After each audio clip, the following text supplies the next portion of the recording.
Recording in progress, says the voice. To full disclosure, everybody, we did this Friday, and I forgot to turn the recording on.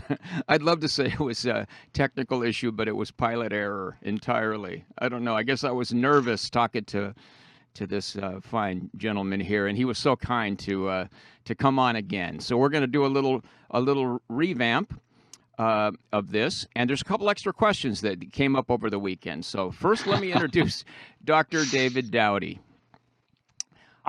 Would you tell us what position you hold at Johns Hopkins? Sure. I'm an associate professor in the Department of Epidemiologist. I also practice general internal medicine. So you're an MD and also a PhD in epidemiology. And that's been much in the news, that word. And I have to admit that until the COVID thing came up and I finally found myself doing a little research, I didn't know that epidemiologists weren't technically medical doctors. Of course, you are, because you're also an MD. But would you just give us a quick rundown of what the job of an epidemiologist is? Yeah, I mean, so there are lots of different types of epidemiologists, just like there are lots of different types of engineers, for example. But but in general, what epidemiologists do is look at how diseases, not just infectious diseases, but also chronic diseases, move through populations, affect different groups of people, and also how people can prevent those diseases and stay healthy. So it's not just that we study diseases, we also study people's health. But as I understand, your focus is on communicable diseases. Mine is, yes, but not everyone's is. Okay, great. Another question I want to get out of the way that I missed last time, because I wrote it this way in the margin of that thing, my notes over there. Would you explain what herd immunity is? Because I still don't quite understand it after all of this time. Yeah, sure. I mean, so the idea behind herd immunity is that if you have let's say a vaccine like the measles vaccine, right? That's really highly effective, right? People have taken 2 doses of the measles vaccine. You're really well protected. And here in the U.S., for example, over 90% of all people have gotten the measles vaccine by the time they're 2 years old. Right. Okay. So if someone were to come to the United States with measles, right, and on average, that person would say infect 5 other people, right? Yeah. Chances are that most of those, if not all of those people, are going to be vaccinated and immune, and so therefore they're not going to get sick, right? But therefore, those people act in some ways as like a shield for those people who aren't vaccinated, right? Because the virus never makes it to them, right? You just can't establish enough links necessary to get out. That's right. That's right. And so if you have more people vaccinated or immune to the disease, than would be necessary for the virus to keep propagating in the population. That's what we would call herd immunity. I think that that we lay people at the beginning of this thing were under the impression that herd immunity was a thing that you got without vaccines. And later it came to be more apparent that no, vaccines were part of the plan for herd immunity all along. So is that correct? Yeah, so vaccines are part of the plan. Basically, herd immunity doesn't care how you got the immunity. It just cares that you aren't able to transmit that disease after you are exposed, right? So maybe you might eventually come to herd immunity, but without a vaccine, but it would take much longer because many more people would have to get it. Yeah, exactly. It would take longer, and a lot of people would get sick and die in the process. Yeah. Although we would appreciate them doing so. Just saying. Credit where credit is due.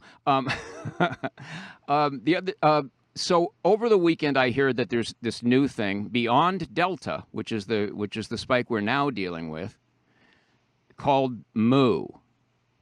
Is that a thing that we want to be springing on the public at this point, or is that even a thing yet? I'm gonna say it's not something we need to be springing on the public right now. So there are multiple variants. So Delta is the Greek letter for D, meaning it's kind of the fourth, right?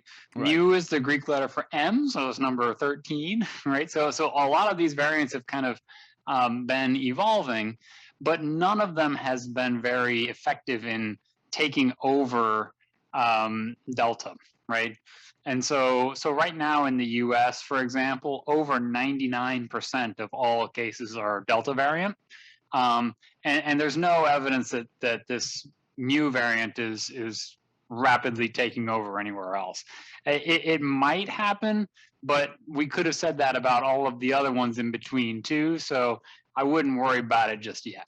Okay. Okay. Great. So Delta's the main event at this point, and it is more contagious. Is that correct? Yeah, that's Than the the original. going theory. Yes, I think that we expect that these variants become more contagious over time, right? Because if you have a virus and it mutates to become more contagious, that's good for the virus, right? And so we Right. see, and we've seen this with other diseases, but the good news is that most diseases reach a threshold at some point where they just can't do much better than a certain level. And so at some point, the coronavirus is going to reach that threshold too, to where it's not like every single variant is more and more contagious. But right now, we think that most likely these newer variants like Delta are more contagious than the ones before them. Would it be true that in the same way that becoming more contagious is advantageous to the virus in an evolutionary way, would it also be that it being less deadly would be advantageous in that that person's going to live longer, cough in more faces, and things like that? Yeah.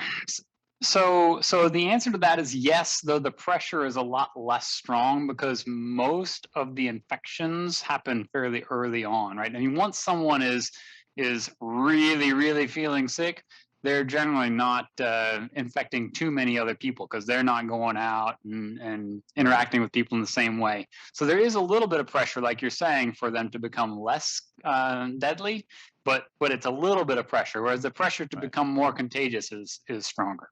And it isn't as if evolution is a thinking thing. It's just sort of a random mutations, some of which are advantageous, most of which are probably not, and die out immediately. So, Yeah. now and again something gets lucky. So I think that early on so we're talking a little bit now about the anti-vax people. I don't want to say that in a diminishing way. Just people who are less inclined to get vaccinated, let's say.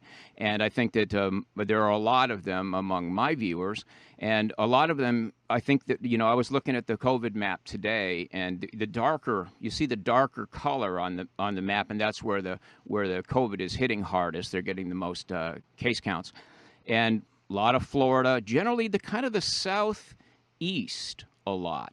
And then sort of random places like inland Oregon, inland California, which are the red places in California and Oregon. That's where the liberals live on the coasts and the conservatives live inland. So it does seem to be hitting more conservative areas right now. So that seems to be where the resistance is, and that's why it's really kind of you to come on and reach out and bother to do it twice. And I know how busy your schedule is. It's ridiculous. We should all be so popular. No, it's a pleasure. But I mean, I think you're right. We are seeing this hit the more conservative leaning areas of the country a little bit harder. And I think that has to do with both vaccination levels, and again, people's political beliefs also influence their behavior a little bit. And this is, again, not in a good or a bad way. But I think that the more liberal leaning folks are a little like tend to be more afraid of this disease, and so tend to interact with other people a little bit less closely. The more conservative leaning folks tend to feel like this is not as big of a concern, and want to get back to living their lives. But I don't want to overgeneralize anything, and I certainly don't want to make it this is a political disease. I mean, this is a disease for all of us. Right. If anything, the reaction to it can be political, but that's to be expected. The one side of the political spectrum tends to lend its attention toward collectivist action. Also live in big cities where there's an awful lot more chances of catching things. That you see this reflected in gun laws too. And if you're in New York City and you see a gun, it's a crisis. If you're in rural Tennessee and you see a gun, someone's going hunting. You know what I mean? So it's a different kind of thing. Speaking of Tennessee, there is a rumor that you have some roots in Tennessee. Is this true? Yeah. No, I grew up in Tennessee, just outside of Nashville. So, okay. Proud Tennessean. All right. So you probably got a few conservatives in your family, I would guess. Oh yeah, for sure. No, I mean our family is sometimes. Our family is very diverse, I would say, in terms of our political leanings, and I would say it's a good thing that in general we tend not to talk about politics. Yes, I'm learning that when in conversations with my son these days, who's been in the academy now for 10 years and is a PhD candidate in plant biology, and we are having harder and harder time talking politics. So. So back to the vaccine, and is it safe and is it effective? So the answer to both of those is yes, right? So the vaccine is very safe. We've seen hundreds of millions of people get vaccinated, and we are not seeing any major, longer term side effects over the first 8 to 10 months of giving this vaccine. And it is effective. So if you look at the rates of disease, hospitalization, death, people who get the vaccine tend to have about 1/5 the rate of getting sick, and about 1/10 the rate of dying compared to people who haven't gotten the vaccine. So it's definitely having an effect. And by the way, speaking of your son, I do want to encourage your audience. One group of people who I think is very underrepresented in science are those with more conservative leaning beliefs. So I feel like we could use some more of those people. So if you want to join the ranks, please do. That's great. That's great. Yeah, we could probably stand a few more in there, but that's very kind of you to invite my mob to come join up. I belong to a organization called Braver Angels, and they it's people from both sides of the spectrum whose main reason for being is to try to get people to talk across the divide. And there's far more liberals represented in their ranks, and so they're always, Dave, can you bring us some more conservatives? So I mean, that says something about somebody when they are actually reaching out, wanting to communicate and talk with conservatives. So that's I take that in the spirit in which it's said. Back to our plan here, booster shots. Is there going to, a lot of people now are thinking, oh, geez, is this going to be endless? Is there just going to be booster shot after booster shot, and it's going to be eternal? Will there always be booster shots? Second part of that question, will COVID always be with us? So let me take the second of those questions first. Okay. I do think that COVID is going to be with us for a long time. By a long time, I mean many, many years, if not forever.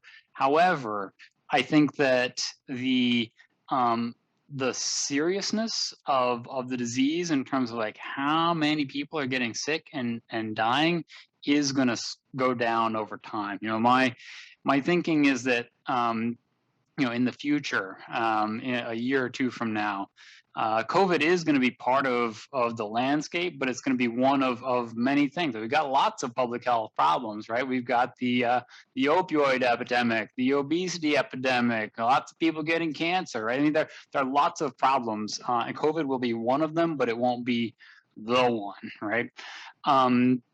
As far as booster shots, I think this is it's hard for me to say right now if we're going to need booster shots kind of over and over again or not. On one hand, there are a lot of vaccines that after a certain course of 2, 3, 4 shots, sometimes 5 shots, like the polio vaccine, people build up enough immunity and you don't have to keep getting those booster shots, right? There are others like the tetanus vaccine that you need to get every 10 years, right? It's not going to be every 6 months though, right? So if we do have to keep getting these booster shots, it's going to be every few years, not every few months. Okay. And by then, we should certainly understand that there are no long-term side effects. Still, I think some people would be wondering about long-term side effects. Are side effects to a vaccine generally of the nature that if there were going to be long-term side effects, you'd see them pretty fast? Yeah, I mean, so I think it's a very natural question, a very natural concern, especially with a new vaccine, whether or not there are going to be any long-term side effects. I would say that in our lifetimes, as long as you're older than 10 or 15 and watching this, there are a lot of new vaccines that have come on board. We've got a chickenpox vaccine now. We've got HPV, cervical cancer vaccine, right? So there are meningococcal vaccines, right? So we've got vaccines that we didn't have before, and all of those, like the COVID vaccine, underwent the same sort of rigorous process. And in general, especially with vaccines that don't involve live viruses, and the COVID vaccines do not involve live coronavirus, right? We do not see long-term side effects without some sort of shorter-term signal, right? It's like if some people are going to get sick 5 or 10 years from now, there are going to be some and more who get those side effects 4 to 6 months from now, right? So I know of no non-live virus vaccines that have caused major long-term side effects without us being able to see those side effects within the first year or so of administration. Well, I guess this brings us to the question of the sort of newness of the messenger RNA vaccines, and I know I'm aware, at least from all the reading I've done, that they've been sort of kicking around for about 20 years, so they've been studied well. But there is this notion, because RNA is related to DNA, that somehow they are tinkering around with our DNA. And is that a thing? So no, it's not a thing. So the RNA does not.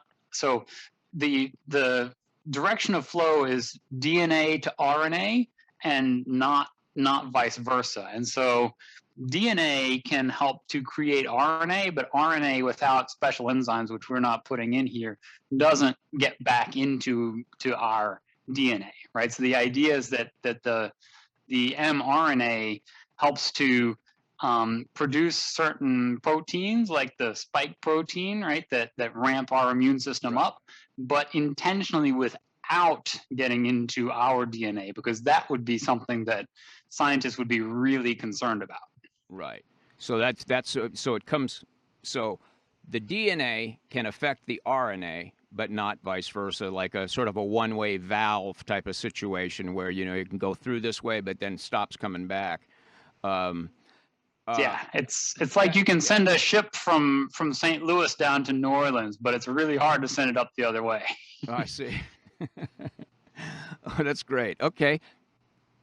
The other thing that I've heard a lot recently is that people will be saying that that the immunity gained from having had COVID is a better quality immunity than the one that's given by the vaccine. Of course, that brings to mind how you're going to get that. How are you going to get that immunity? You're going to have to go out and get COVID, and that's taking a pretty big chance on the way. But people who feel like they already have the immunity, they think, why should I bother with the vaccine? And I guess there's, depending on where you live, there's some feeling like you might need both. So any comments on that? Yeah, well, so I think first of all, we don't know for sure which type of immunity is better, right? Vaccine or getting the disease. What we do know is that if you've had the disease and you get the vaccine on top of that, that's extra protection, right? So it's a bonus if you do that, right? There's reason to believe, though I can't say this like with 100% certainty, that the sicker you get, the stronger your immune system is, right? I mean, your body wants to remember those things that make it the sickest, right? So I always worry about this argument of, well, I want to go out and get sick because I want to get immunity, because like if you want to get the strongest kind of immunity, that's like putting yourself in the ICU, and that is not worth it, right? Okay. So That's a good plan. Yeah. So again, it's hard for us to say like whether like how natural immunity, which is very heterogeneous, right? You have some people who don't even know they got sick, other people who again end up in the ICU for months, versus the vaccine, like it's the same dose going into every single person's arm. So it's hard to really compare the two. What we do know is if you've gotten sick before and you get the vaccine on top of that, that's added protection. That's a bonus. Why did they go with in some of the vaccines? They go with a two-shot regimen, and I just made the assumption when I took the Pfizer vaccine, I went with Pfizer because I thought they were the more established pharmaceutical house, and I thought they gave me a slight edge over Moderna. They're kind of new, so I figured the reputation. Protecting their reputation was even greater a motivation for Pfizer, but I had no symptom whatsoever the first one, and then the second one I got a little bit of a symptom. Now, was that just my immune system jumping up and saying, "Hey, I've seen this before"? It's when the spike protein came in again. Yeah, so that's exactly right. That's the idea. And I mean, your story is not unique. I would say the vast majority of people are like who've taken these two-shot vaccines say that the second dose is putting them out more. And for what it's worth, the people I know who've gotten the third shot say it's not quite as bad, right? But that's all anecdotal, right? I mean, but what you're saying is exactly right. I mean, the whole idea here is that the first shot builds up that memory, right? And then the second shot boosts that, right? It basically says, okay, you thought that what you got that first time was a problem. Well, here it is again, right? And that is what creates that immunological memory. And we've seen this, we do this with a lot of other vaccines, right? If only all of the vaccines we had to take as children were one-shot vaccines, it would be a lot easier to be a kid. Right. And the fact that that my immune system did react strongly the second time is just indicator that the thing works. Right. That's the idea. That's the idea. Great. Well, what else do we need to talk about? Oh, there's one thing that I wanted to ask you about. I got a message from a guy the other day, and he had a mask on, and he took a hit off of a pipe or a stogie. I forget what he was smoking. And then he put the mask on, and then he blew the smoke out through the mask.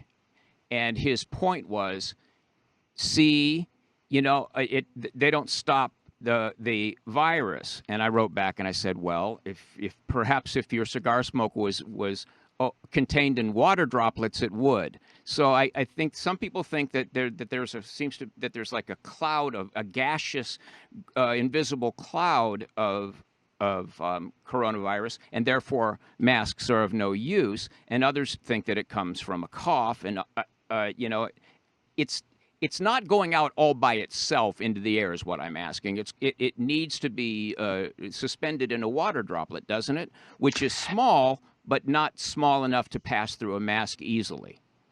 Yeah, well, I mean, I guess I would say masks are not like meant to be 100% barriers, right? Um, but but they are meant to stop the vast majority of what's coming out, right? And so it's the same kind of thing. Like if you're wearing a mask, and let's say you go into a place where there's a really strong smell, right? I mean, eventually you're going to smell it. It's not like there's nothing coming through that mask, but it's going to take a little bit longer than your usual reaction, you know? Right. And the same idea is like if you can stop 90% of those viruses from getting out, then you're making a big dent in the amount of infections that might be happening. And then the people who are potentially getting infected, they might be getting infected with substantially fewer viruses, and so that may be giving their immune system more of a chance to fight back, right? So it's not 100%. I'm not going to say that these masks prevent any sort of virus from coming in or going out, but it's more like the kind of the multi layers of Swiss cheese, right? The more things you can put between yourself and the virus, the more chances you have of, number one, not getting infected in the first place, and number two, if you do get infected, of there being fewer viruses that get in. I think it also would serve as a little bit of a reminder when we in my neighborhood we still mask when we go into stores. I don't when I'm just out there wandering around. But when I go into a store, there it is on the door. It's a reminder. You put your mask on before you come in. I reach in my back pocket where I keep it and put my shabby looking mask on, and I go inside. And now I've just been reminded that to also give people a little distance. So it acts, even if it had no efficacy in terms of its barrier, it would a little bit in terms of its reminder. So there's that too, I think. Yeah, no, I agree. I mean, like I feel like one of the strongest arguments for having any sort of mask mandates is just to help, like you say, remind people that this is still like a serious thing. I mean, you can hear it on the news or whatever, but it's like when you're going around and you're seeing everyone wearing a mask, you start to think, wow, maybe this is kind of a big thing.